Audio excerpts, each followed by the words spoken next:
ৰাতিপুৱা প্ৰায় 5 বাজিছিল। মহানগৰীৰ এটি ৰোডত ভয়ংকৰ ঘটনা। যাত্ৰীৰ ৰূপত ই-ৰিক্সাত দুৰ্বৃত্তৰ টাৰ্গেট এইগৰাকী ই-ৰিক্সা চালক। হোটেল বিশ্বৰত্নৰ সন্মুখত এইগৰাকী আয়েজ আলীৰ ই-ৰিক্সাত পল্টন বজাৰ ৰেল ষ্টেচনলৈ বুলি উঠিছিল দুই যুৱক। লাখ টকীয়াৰ উৰণ সেতু পাৰ হৈয়ে সংঘটিত হ'ল ভয়ংকৰ ঘটনা। হঠাৎ ই-ৰিক্সাখন ৰাখিবলৈ ক'লে চালকক। ৰখাই দিয়াৰ লগে লগে ই-ৰিক্সা চালকৰ মূৰত পিষ্টল থৈ দুই দুৰ্বৃত্তই কাঢ়ি ল'লে মোবাইল ফোনসহ চালকজনৰ ধন। দুই যুৱকে দুটাকৈ পিষ্টল ৰাখিছিল চালকজনৰ মূৰত। কাঢ়ি নিব বিচাৰিছিল ই-ৰিক্সাখনো দুই দুৰ্বৃত্তই।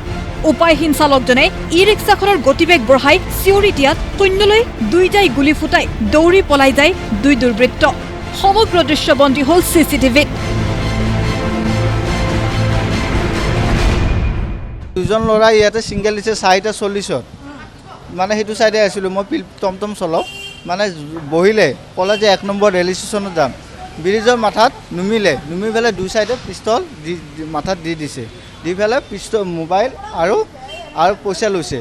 পইচা কিবা অলপ আছিলে ভাড়া মাৰা, ইমান নাই আৰু। তাৰপিছত গাড়ীখন ল'ব কৰোঁতে মানে এটা চাইডে আগত এজন আছিলে এনেকৈ ধৰি, আৰু এজন আছে পিষ্টল লৈ পেলাই। তাৰ এনেকৈ দেওঁতে মানে খুন্দাই পেলাই গুচি গ'লোঁ। যাওঁতে আগত টমটম দুখন আছিলে।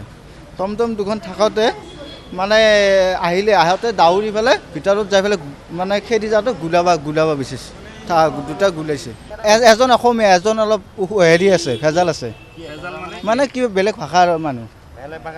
কিন্তু মানে এজন কয়লা, এজন বগা।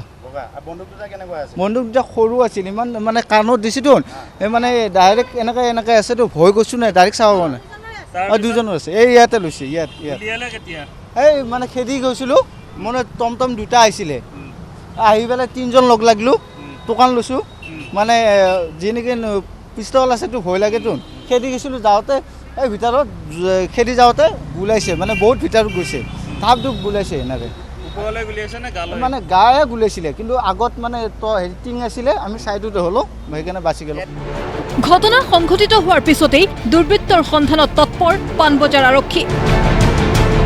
সংগ্ৰহ কৰিছে চিচি কেমেৰাৰ ভিজুৱেলছ। সোধা পোছা অব্যাহত ৰাখিছে প্ৰত্যক্ষদৰ্শীৰ। প্ৰশ্ন হৈছে, মহানগৰীত এতিয়া বাহৰ পাতিছে নেকি বহিৰাজ্যৰ দুৰ্বৃত্তই? যদি যাত্ৰীৰ ৰূপতে এতিয়া দুৰ্বৃত্তই মহানগৰীত সন্ত্ৰাস চলায়, তেন্তে সাধাৰণ জনতাৰ সুৰক্ষা ক'ত? ভিডিঅ' জাৰ্নেলিষ্ট বিপুল ৰাজৰ সৈতে মিতালী কোঁৱৰৰ ৰিপৰ্ট, প্ৰতিদিন টাইম।